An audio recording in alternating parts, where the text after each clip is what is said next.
this is Cion, the dog that tried to bite me when I first came in the door, and obviously we become buddies. His roommate is down in a kennel. We just got done doing a focus exercise, and I demonstrated in the other video above how to do some approaching using counter conditioning, but we also did a little bit of focus exercise. This is the dog's roadmap to success. And so basically, can we get you to lie down here, buddy? Come here. Come here. Like, no, I'm not. I'm going to think about it. All right. Well, it's going to be down there. You're going to be more comfortable if you lay down. All right. So I think the issues here is these are puppies, basically, and they're just trying to push the boundaries and see what they can get away with. Their guardian is a very lovely woman and very loving, but I think that she is showered with them with affection to such an extent that I think it might have sent the wrong message. And I also noticed that she has a tendency to pet when the dogs are insecure or nervous or scared. Anything your dog is doing when you pet it is what you're reinforcing. So if your dog is nervous and you pet it when it's nervous, next time you pet it, it might get a little bit more nervous. And if you do this on a regular basis over the course of years, you can really create a substantial problem. Luckily, that was not my finger. All right, so to address that, I went through what I like to call petting with a purpose with the guardian, which means that she's only going to pet the dogs when they do something for her, especially if they come up and nudge her or nose her or scratch at her or bark at her. Instead of petting them and doing what they want, she's going to give them a counter order. Sit. And then pet her under the chin and say, sit. So the dog has to do something to earn that affection.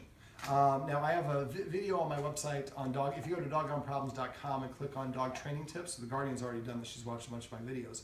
But on the dog training tips page, you'll see a search box on the right side of the page. You can type in escalating consequences, petting with a purpose, passive training are the three things I'm about to talk about. For petting with a purpose, like I said, it's rewarding the dog, telling the dog, you can't tell me what to do, but if I tell you what to do and you do it, you get rewarded.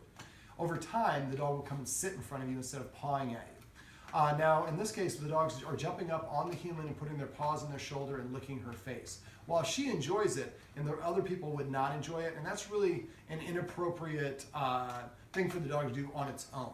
It'd be okay if the human was training the dog to do it. These guys at their age, I wouldn't condition them to do that. I would want them to learn that I have to show some respect, just like us respect for our boss. We can't go and treat our boss the same way we treat our buddies. I'd like the guardian to use the third escalating consequence we went over to define her personal space. And not only her personal space, but Ella's personal space. There are times where the dogs get in her space and she's growling at them. I want her to feel confident in knowing that the mom is going to take care of me for these dogs, and also help these dogs see her defining her personal space, the other dogs. And we had him was chewing on the cushions of the dog beds. Well, the dog was licking it first, and then it went to chewing. Well, licking is a precursor to chewing, so if I see a dog licking a dog bed, I'm going to expect that they're going to start chewing. When they do, the second they start, I'm going to make a loud noise. I was clapping my hands, which worked pretty well, or hiss at them. And then I'm going to immediately, if the dog doesn't stop immediately, I'm going to march over there and use that third consequence. Come on, buddy, down. And march over there and make the dog move away from the dog bed. Once it's moved away, I'm going to move towards it until it turns sideways. Then I'm going to tell it to sit. Once it sits, then I can go back to sitting on the couch or doing whatever it is. So we're going to disagree with the dog. And remember, anything dog is doing when you pet it is what you agree with. Anything the dog does in front of you that you don't disagree with, you're giving 2 thumbs up to. So make sure that you disagree right away and use the escalating consequences to disagree. And again, look up escalating consequences if you forget what those are. Passive training is just simply rewarding the dog for doing the things it wants to do anyways. So every time that he comes over to me, I'm going to pet him and say, here. Every time he lays down on his own, I don't ask him to, I'm going to pet him and say chill, or whatever the word is for lay down. Every time he sits, I'm going to pet him and say sit. Now, whenever possible, I try to pet the dog under his chin, because when a dog feels good about himself, his nose is parallel to the ground and tilted upward. We want to avoid patting on top of the head. I'd also like the guardian to get in a habit of not walking around the dog, instead walking through them. The dogs need to learn to defer to humans, because leaders do not defer to followers. So if you burn extra energy going around the dog, you're telling the dog that it has more status than you do. So instead, walk through the dog. Also follow through. If we tell the dog to sit and the dog lays down, starts chewing a bully stick, and we don't do anything, we're saying, yeah, you don't have to listen to me, because if you don't, nothing happens. So if I tell the dog to sit and it doesn't sit, I'm going to get up and follow it. When it goes around a table a couple times, I'm going to move the chairs behind me so it can't keep on doing that. When it goes behind a door, I close the door, and eventually it finds itself nowhere else to go, and I bark out an order, sit! Once it sits, I just turn and walk away. I don't reward that. But the dog needs to know that when the human tells you to do something, they're willing to stop everything they're doing and follow through and get their way. And they're going to do it right away. And after you do that consistently for a week or two, the dog will start doing what you want right away because they understand that it's not optional and it means enough for you to burn the energy to follow through. Let me see. Also, you know, we're going to defend Ellie when the dogs are approaching her, and try to invite her up on the couch if the dogs are wrestling around roughhousing. That way it gives her kind of a little bit more status and helps her separate and keep them out of their way.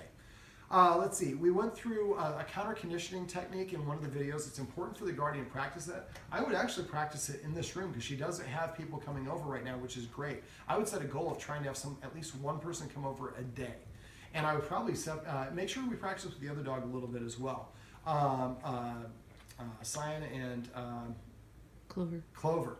Now, because these are brothers, I would like them to develop some independence. So Clover does not have an issue with other dogs. Cion might be fine with other dogs. There's a couple of doggy daycares that are nearby.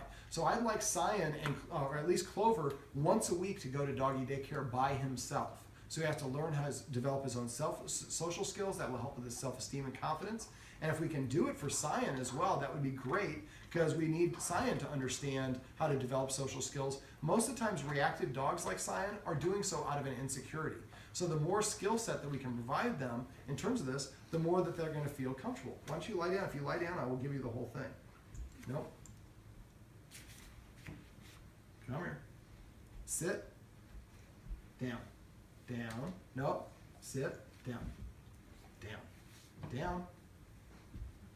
See, I'm doing what I tell my clients not to do, not to say it over and over again. All right, so let's see if we can get it down. Nope. Oh, there we go. There you go. Good job. Now he gets the bone for himself. I went through a structured feeding ritual with the guardians. She's feeding the adult dog upstairs, and I would go to structured feeding for the dogs downstairs. Find a room where it has a small area to defend. And then if you can go to doggoneproblems.com, I have a bunch of videos on, I would just put feeding or eating, and there'll be at least 1 or 2 videos that'll come up where it'll kind of have all the little things that I do. I usually use the escalating consequences to move the dogs away. Then I invite them in one dog at a time. I use passive training to give them a command word to eat. So when he comes and eats, maybe his word is feast. So every time he takes the first bite for a month, he hears the word feast as he's taking that first bite. After a month or two, I say feast, and to him that means I'm about to eat because I always hear it with food in my mouth. But for Clover, it doesn't mean anything because every time Clover hears the word, the mouth is empty. Maybe Clover has the word grub. So when Clover goes and takes that first bite, we say the word grub. Now when they're eating, they're going to eat separately. One dog's going to eat first, and then that dog has to leave the room, and then the other dog comes in. So the dogs see that the human is keeping the other dog away and controlling the resource. Let me see. Now, body language is really important. The guardian marveled a lot about how she didn't recognize how important body language is, but that's how dogs communicate. That's the first form of communication. So the escalating consequences really derived over after I observed how dogs interact with each other. So it's really important that we follow those and, again, react right away. Your timing is crucial. And again, if we have a situation where the dog misbehaves, how can we recreate that situation, play with the elements to control the environment, make it a little bit less intense, and help the dog practice each individual step along the way before we string them all together. Now, the first thing I normally talk about in these videos are rules and structure. I'm going to make this one of the last things we talk about in this one. So some of the rules we incorporated is not allowing the dogs to sit on the furniture. In this case, maybe the Shepherds. We're going to allow her because she's older and it gets her out of the way and gives her a little bit of status. The dogs should not be within 7 feet of any human who is eating. That's very disrespectful. We're not going to allow the dogs to be in the kitchen when we're eating food. We're going to use that third escalating consequence to move the dog outside. And again, if you search for kitchen, I think I have a video that explains how to do that. When we take the dog in or out of a door, the dog has to sit at the door before we let it out. If I say sit and Ellie sits and the other 2 dogs don't sit, then she gets to go outside and they don't. I walk away from the door and wait 1 minute. Then after 1 minute, go back to the door and tell them to sit again. If one of them sits and the other one doesn't, when that dog's butt hits the floor, I open the door and let that dog out. I block the other dog from going out. Then I walk away for 2 minutes, next time for 4 minutes, next time for 8 minutes. So I keep on doubling the length of time. But as soon as that dog's butt hits the ground, I open the door and let him out. Now, once you can get to that point where the dogs, and I do it for one direction first. So if the dogs would rather be outside, do it when they're inside. So you're controlling the resource. Eventually, you'll be able to do it with both directions. Once the dogs start going to the door and sitting to ask for permission to go out, that's where you want to do the second video that's above this, where it shows you how you can open that door and get the dog to stay at the door until you give it permission to go out. That's the other command where I like to have a unique command word for the dog, for each dog, is when one dog goes outside, I say maybe freedom, another dog I say yard, another dog I say break, or whatever the word is. You can say red, blue, and green, it doesn't really matter, just be consistent. And just watch that video above and I'll walk through how to do that. Also look for other ways to delay gratification. If the dog likes to play fetch, and it's all worked up, make it sit and wait before you throw that ball again. We want to keep on doing that and increasing that length of time so the dog learns to settle itself. When these two are playing with each other, if they start playing too rough, we're going to ask them to stop, give them maybe the focus exercise, have them and just have them settle for a second, and then let them go back to play.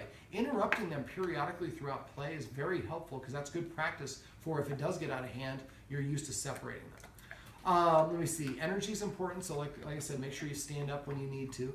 Don't walk around them, walk through them. I'm probably forgetting some other things, but the Guardian, just like all my clients, I always tell them to please call me or text me if you have questions or things that you don't remember from the session, or if there's something new that you forgot to ask me about. Now, both of these dogs are intact. They came to the Guardian that way. She's going to look into getting them neutered. I would recommend using the laser. If you get your male dog neutered with the laser, it's a bloodless surgery, and it lowers the chances of an infection, and the recovery time is a lot faster. My dog was rollerblading the same day that he got neutered. That's unusual, but it'll accelerate the process, and it's going to really tamp down his enthusiasm level and will help. It's not going to reduce his potential dog aggression or his reactivity, but it will make it easier for the Guardian to reach him, and it takes a lot of things off the plate. Now I don't have to worry about protecting things. I don't have to posture and look cool. I don't have to look for dogs to impregnate. There's several things that are taken away, and I can focus on my Guardian as opposed to focusing on the other dogs. All right, well, that is Ellie, Cion, and Clover's roadmap to success. Remember, everything you do trains your dog, only sometimes you mean it. Right, buddy?